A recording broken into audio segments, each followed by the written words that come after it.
니콜라스 다바스 무대 뒤에서 전보로 산 주식 니콜라스 다바스의 출발점은 월스트리트의 트레이딩룸이 아니었다. 그는 세계를 돌아다니는 무용수였다. 공연장이 바뀔 때마다 시간대도 바뀌었고 장중 시세를 계속 들여다볼 수도 없었다. 오늘날처럼 스마트폰으로 호가를 확인할 수도 없었다. 이 불편함이 오히려 그의 시스템을 만들었다. 다바스는 시장의 온갖 의견에서 멀리 떨어져 있었다.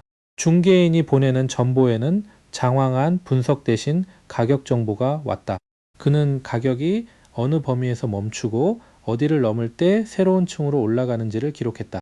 그렇게 태어난 것이 다바스 박스다. 가격은 계단처럼 움직인다. 주가가 상승하다. 특정 범위에서 멈춘다. 며칠 동안 위로 넘지 못한 가격은 박스의 천장이 되고 아래로 밀리지 않은 가격은 바닥이 된다. 가격이 천장을 돌파하면 한층 위에 새로운 박스로 이동할 가능성이 생긴다. 다바스는 천장이 뚫리기 전에 미리 흥분하지 않았다. 박스 위에 매수 예약 주문을 걸어두었다. 가격이 실제로 그곳까지 올라와야 주문이 체결됐다. 체결되는 순간에는 손절 주문도 함께 준비됐다.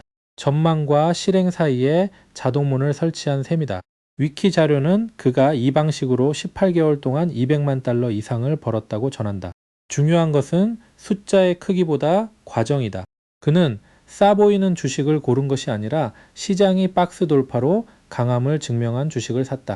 가격이 새로운 박스를 만들면 손절선도 위로 끌어올렸다. 이익의 천장은 열어두고 손실의 바닥은 제한했다. 폭락장과 호텔의 칵테일 다바스 자료에는 인상적인 장면이 하나 등장한다. 1962년 5월 시장이 거대한 폭락과 거래량을 쏟아내던 때 그는 이미 몇 달 전 자동 손절에 의해 주식을 정리한 상태로 호텔에서 칵테일을 마시고 있었다는 일화다. 이 장면의 핵심은 그가 폭락을 예언했다는 데 있지 않다. 예언할 필요가 없었다는 데 있다. 가격이 박스를 훼손하면 시스템이 그를 밖으로 밀어냈다. 폭락의 원인을 모두 이해하지 못해도 자본을 보호할 수 있었다. 다바스의 원칙은 단순하지만 만만하지 않다. 박스가 완성되기 전에 상단을 임의로 정하지 않는다. 돌파를 예상해서 사지 않고 실제 돌파가 일어날 때 산다. 매수와 동시에 실패했을 때 나갈 가격을 정한다. 새로운 박스로 상승할 때만 손절선을 올린다. 장중 소음과 타인의 확신이 계획을 바꾸게 두지 않는다. 다바스는 리버모어의 피벗을 눈으로 볼 수 있는 사각형으로 바꿨다.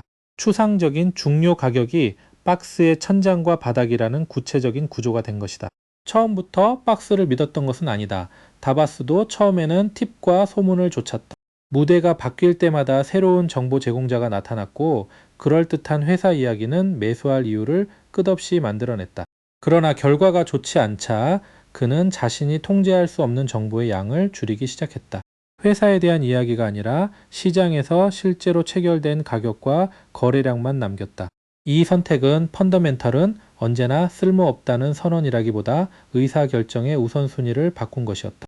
좋은 이야기가 있는 종목도 가격이 박스 천장을 넘지 못하면 사지 않았다.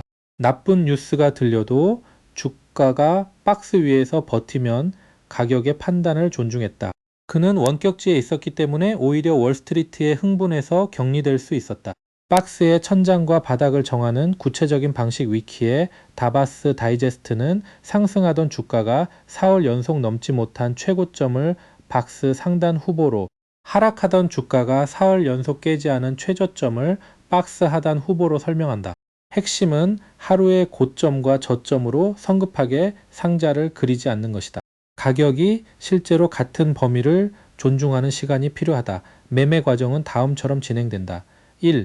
선행 상승을 확인한다. 바닥에 누워있는 싼 종목보다 이미 수요가 들어와 상승하는 종목을 찾는다. 2. 박스 형성을 기다린다. 최고점과 최저점이 반복적으로 지지 저항 역할을 하는지 확인한다. 3. 상단 위에 매수 스톱을 둔다. 예상으로 미리 사지 않고 가격이 실제 저항을 통과할 때 주문이 실행되게 한다.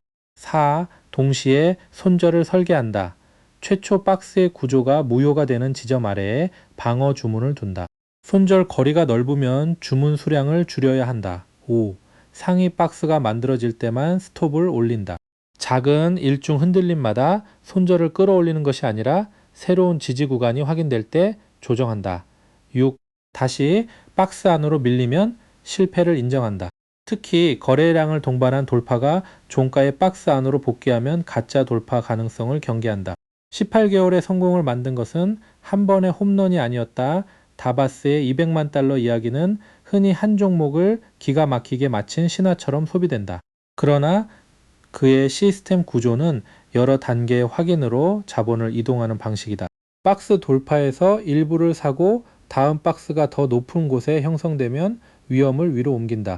상승이 계속되면 이익을 보호하면서 추세에 남고 실패하면 자동 주문이 작은 손실에서 거래를 끝낸다. 여기서 자동 주문은 편의를 위한 기능이 아니었다. 공연 직전의 긴장, 주변 사람의 추천, 손실을 인정하기 싫은 마음이 매매에 끼어들 틈을 줄이는 심리 장치였다. 다바스가 무대에 올라가 있는 동안에도 시장은 움직였지만 그의 결정은 이미 장이 열리기 전에 끝나 있었다. 고전적 박스 손절과 현대적 청산의 차이. 기존 위키에는 고전적 다바스 방식과 현대 실전가의 수정 방식이 함께 기록돼 있다. 고전 방식은 박스 하단 이탈을 핵심 청산 기준으로 삼는다. 반면 일부 현대 트레이더는 21일선 이탈 때 절반, 5일선 이탈 때 나머지를 정리하는 방식이 더 긴 추세를 보유하는 데 유리하다고 본다. 둘 중 하나가 언제나 옳은 것은 아니다. 박스 하단 손절은 구조가 명확하고 손실을 빨리 제한하지만 변동성이 큰 주도주에서 너무 일찍 나갈 수 있다. 이동평균 추적은 큰 추세를 오래 보유할 수 있지만 이익 반납폭이 커질 수 있다. 책에서는 이를 하나의 규칙으로 섞지 않고 초기 실패 손절과 수익 포지션의 추적 청산으로 구분한다.